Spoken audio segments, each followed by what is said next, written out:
একটা ফ্যাসিস্ট চলে যাবে সেটার জন্য অপেক্ষায় ছিলাম। দেশ ভালোভাবে আসবে, দেশের গণতন্ত্র মুক্তি পাবে, এটার জন্য 90তেও যেভাবে ফুঁসে উঠেছিলাম এখনো ছিলাম। আপনি জানেন আমি আওয়ামী লীগের সাথে বছরের পর বছর, রাতের পর রাত আমি তাদের সাথে তর্কযুদ্ধ করেছি, সত্যকে উদ্ঘাটন করার চেষ্টা করেছি। তারা তো অসত্য বলার চেষ্টা করতো, তখন ওখান থেকে সত্যকে বের করে আনার জন্য দিন তারিখ দিয়ে পত্রিকা, পেপার, সাংবাদিক এদের কথা তুলে ধরতাম। কত রাতে, দিনে মিছিল করতাম, মিটিং করতাম, দল করতাম, রাতে টকশো করতাম। মানুষ একবেলা কাজ করে, আমি 2 বেলা কাজ করতাম।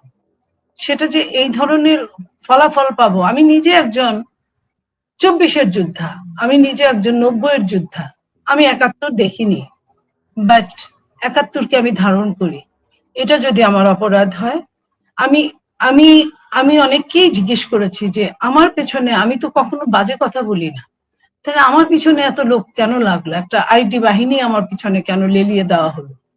তো আমাকে বেশ কিছু সাংবাদিক, বুদ্ধিজীবী তারা বলেছে যে আপনি যে সহজভাবে কথাটা বলেন, এটা যে কোনো মানুষ, গ্রামে গঞ্জে সরল মানুষ, অশিক্ষিত মানুষ, শিক্ষিত মানুষ, তারা এটা বুঝতে পারে।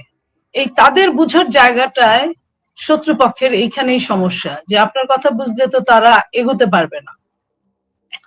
এবং আমি কিন্তু এই সরল ভাষাটা কিন্তু আমি রপ্ত করার চেষ্টা করেছি পূর্ণিয়া ভাই। রপ্ত করার যে জিনিসটা আমি বুঝি না, আমার কম বোঝা, আমি ওই কথাটা আপনাদের এখানে বলি না, বুঝামিল আমি দিতে পারি না। আমি যেটুকু বুঝি সেটুকু ধারণ করি, সেটুকু প্রকাশ করি। আজকে জুলাই যোদ্ধা, তাদের প্রতি আমার সম্মান আছে, যারা প্রকৃত পক্ষে যোদ্ধা, যারা এই দেশটার গণতন্ত্রকে উদ্ধার করার জন্য যুদ্ধ করেছে। কিন্তু যারা আজকে মাঠে আছে তারা কিন্তু ফায়দা লুটকারী। আওয়ামী লীগকে বহু বছর বলতাম যে চেতনা বিক্রি করেন না, সত্য ইতিহাসের সাথে থাকেন।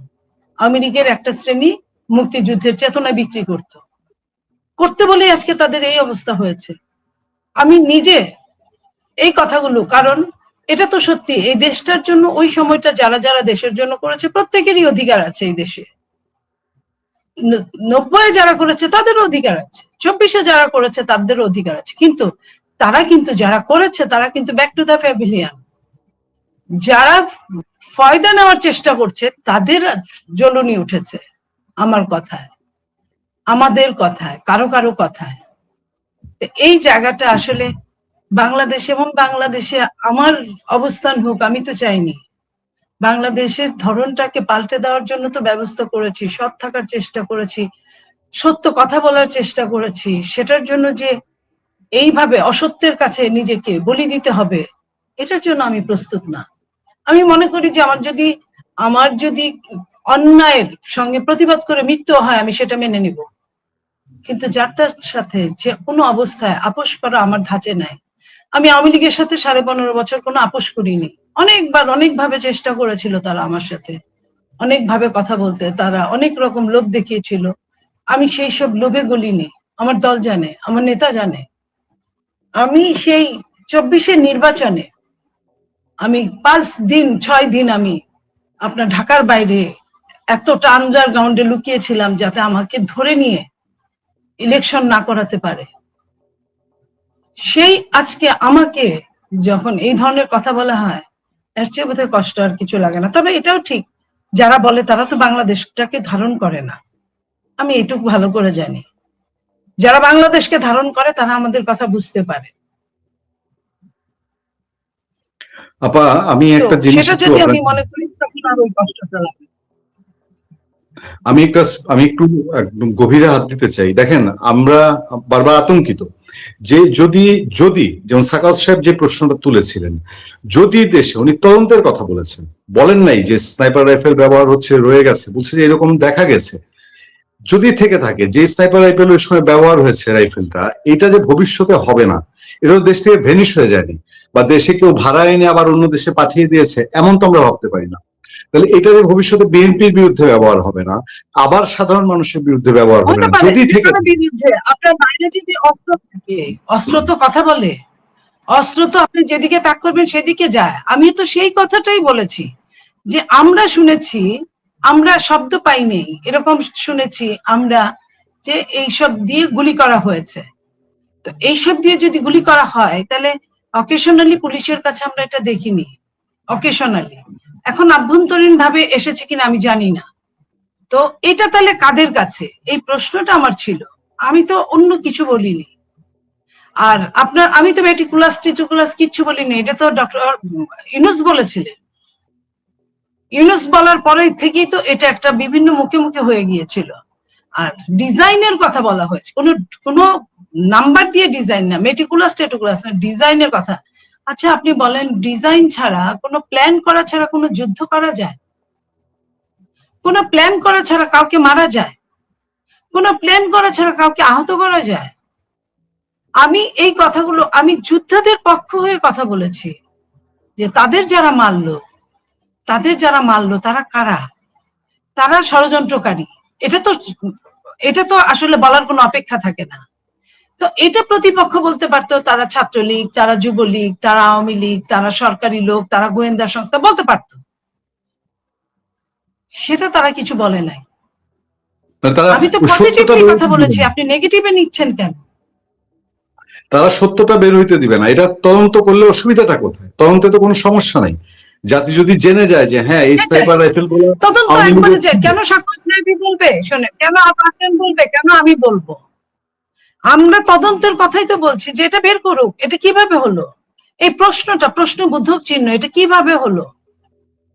তো এইটা আপনি ধরেন একবার বলেছেন, আপনি আবার বলেন, এগেইন বলেন, সমস্যা তো নাই।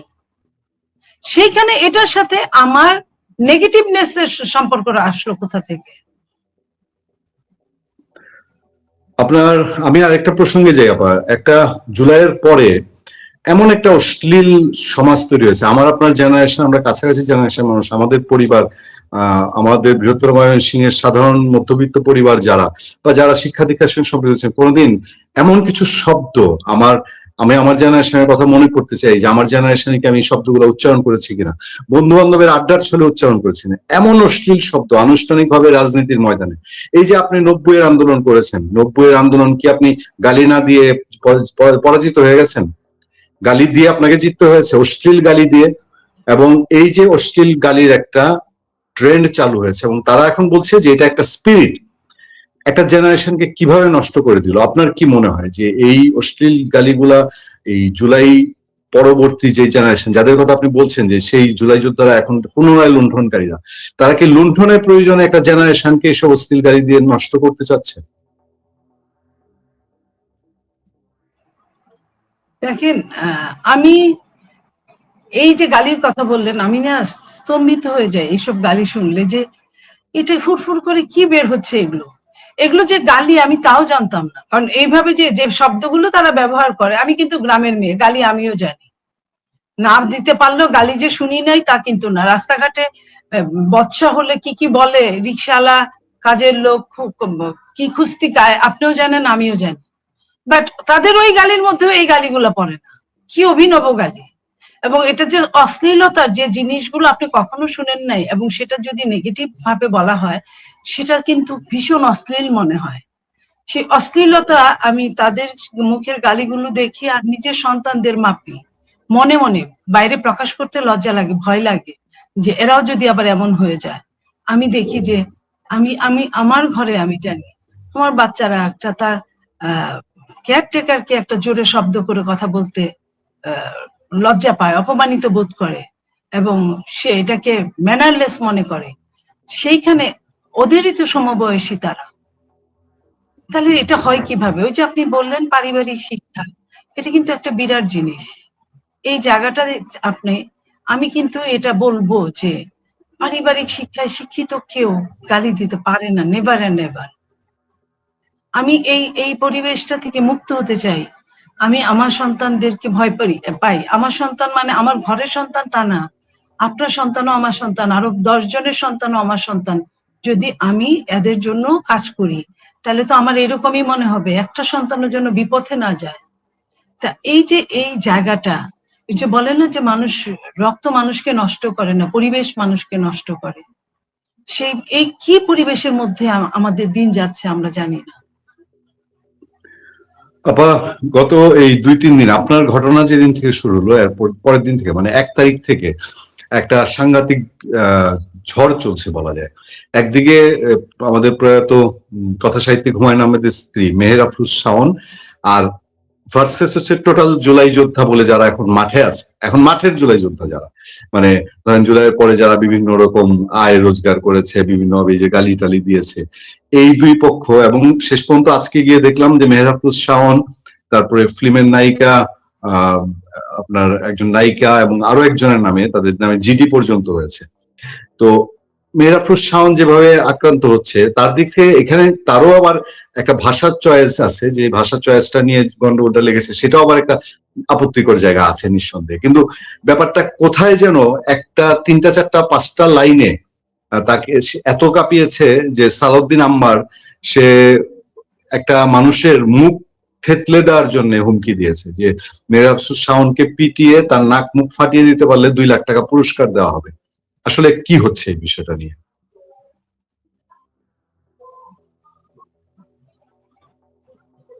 আমি আসলে এটুকু বলতে চাই, আমি এটার কোনো উত্তরই দিতে চাই না। আমি শুধু এটুকু বলতে চাই যে গুণীজনরা বা ধর্ম যা বলে মাঝে মাঝে এটা একদম সত্যি কথা বলে।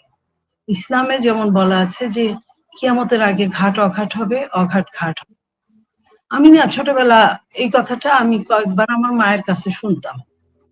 আমার এখন এটা মুখ সামনে জল করে, তাহলে কি আমার খুব সন্নিকটে, খুব নিকটবর্তী। নইলে এই টাইপের, আমার বয়স তো একদম কম হয় নাই। আমি তো অনেকগুলো সরকারকে দেখেছি, বেশ 4টা 5টা সরকারকে দেখেছি, কাউকে কাউকে এগেইন এন্ড এগেইন দেখেছি, অনেক গালাগালি দেখেছি, অনেক আন্দোলন দেখেছি, এরশাদের বিরুদ্ধে কিভাবে ফুঁসে উঠেছিল বাংলাদেশ দেখেছি। আমি সেইখানে রুশ ভারতের দালালেরা হুঁশিয়ার সাবধান এইসব স্লোগানে বড় হয়েছি।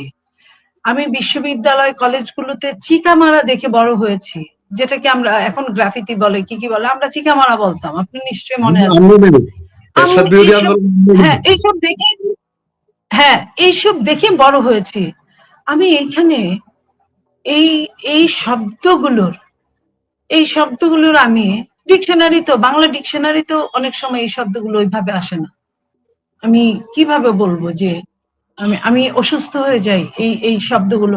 হ্যাঁ আমার একটা বয়স হয়েছে, ওরা আমাকে যাই গালি দেখ, আমি যখন মনে করি যে আমি দেশের জন্য কাজ করার চেষ্টা করছি, সত্যের পক্ষে কাজ করার চেষ্টা করছি, আমি আয়নার সামনে দাঁড়িয়ে যখন আমি নিজেকে প্রশ্ন করি যে আমি কি ঠিক আছি, আমি যখন নিজেকে বুঝি যে আমি ঠিক আছি, আলহামদুলিল্লাহ, কে কি বললো আমি মনে করি যে আল্লাহ এটা তারা আল্লাহই বিচার করবে। আমি ওইটা নিয়ে আমার যত না কষ্ট হয় তার চেয়ে অনেক বেশি কষ্ট হয় এই আমদানিগত শব্দগুলো। কোথা থেকে আমদানি হয়েছে আমি জানি না, কিন্তু এই যে শব্দগুলো একটা সভ্য সমাজকে তছনছ করে দিতে পারে। আমরা বিজ্ঞানের সভ্যতার চরম শিখরে অবস্থান করছি এই শব্দগুলোর সঙ্গে পরিচিত হওয়ার জন্য। যখন রকেট সায়েন্স নিয়ে আলোচনা হয়, যখন এআই দিয়ে পৃথিবী চলে, তখন কি এই শব্দগুলোর খুব বেশি দরকার আছে?